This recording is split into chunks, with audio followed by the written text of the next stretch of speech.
මෛත්‍රී බුදුරජාණන් වහන්සේ පහළ වෙන්නේ 5 වෙනි අන්තක් කල්පේ මිනිස්සුන්ගේ ආයුෂ අඩුවෙවි ඇවිල්ලා අවුරුදු 80000ට අඩු වෙන තැන. එතකොට ඒ වෙනකොට ලෝකෙ ගැන ඒ විස්තරේ තියෙන්නේ සඳහන් වෙන මෛත්‍රී බුදුහාඳුර පහළ වෙන කාලේ එනකොට ලෝකෙම පාලනය කරන්න එකම රජෙක්. ඒ තමයි සංක කියන සක්විති රජුරු. අහසින් ගිහිල්ලා සිවුරග සේනා පිරිවරාගෙන ලෝකෙටම පංචශීලෙන් අනුශාසනා කරනවා කියනවා. අහසින් ඉඳන් රජුරුව මේ නීති නැහැ, දඬුවම් නැහැ. රජ්ජුරුවන්ට දඬු මොගුරු පොළු මොනවත් නැහැ, ආයුධත් නැහැ. රජ්ජුරුව අහසේ ඉඳන් කියන්නේ රටවැසියනි. හැමෝම රජ්ජුරුව දකින්නකොට ධන ගහගෙන පොළොවේ ඉඳන් වැඳගෙන රජ්ජුරුවන්ගේ අනුශාසනාව පිළිගන්නවා. ප්‍රාණඝාතයෙන් වළකින්න මගේ රටවැසියනි, හොරකමෙන් වළකින්න, වැරදි කාම සේවනයෙන් වළකින්න. ඔය පංචශීලෙන් අනුශාසනා කරලා ධර්මානුකූලව සතා සිව්පාවට පවා මෛත්‍රී වඩන කාලයක්. එතකොට එවැනි කාලෙක මේ ලෝකෙ නිකන් මේවා දිව්‍ය ලෝක වගේ කියන දේශනාවේ සඳහන් වෙන්නේ එහෙමයි. ඒ සංක කියන සක්විති රජ්ජුරුවන්ගේ අග්‍ර පුරෝහිත බමුණා තමයි සුබ්‍රහ්ම බ්‍රාහ්මණතුමා. එයාගේ දේවිය තමයි බ්‍රහ්මවතී කියන දේවිය. මෙන්න මේ දෙන්නට දාව තමයි මෛත්‍රී බෝසතාණන් වහන්සේ උපදින්නේ.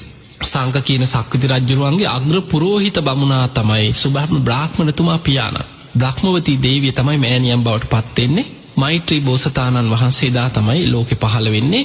සක්විති රජ කෙනෙක් ලෝකෙ පාලනය කරන කාලේ අවුරුදු 18000ක් ගිහි ජීවිතය ගත කරනවා. මොකද 80000ක් ආයුෂ තියෙන කාලයක්.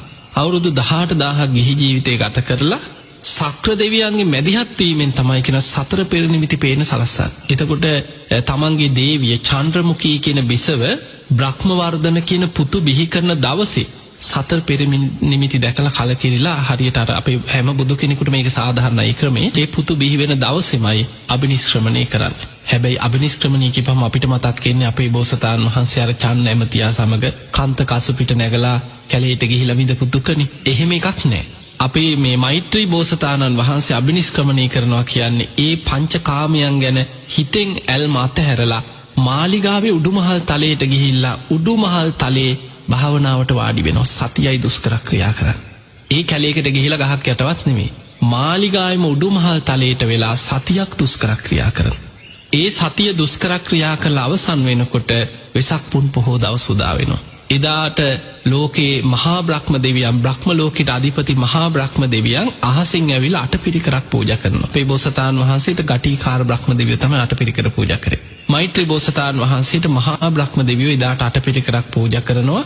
ඒ සිවුරු පිරිකර දරාගෙන කෙස් වැටිය කපලා අහසට වීසි කරන්නේ උඩුමහල් තලයේදීමයි. සිවුරු පිරිකර දරාගෙන අවසන් වෙනකොට තමන්ගේ දේවිය චන්ද්‍රමුඛී බිසවමයි කිරිපිඩු සකස් කරගෙන ඇවිල්ලා උඩුමහල් තලයේදී කිරිපිඩු පූජා කරන්නේ. ඒ කිරිපිඩු වළඳලා අහසින්මයි කියනවා බෝමුලට වඩින්නේ.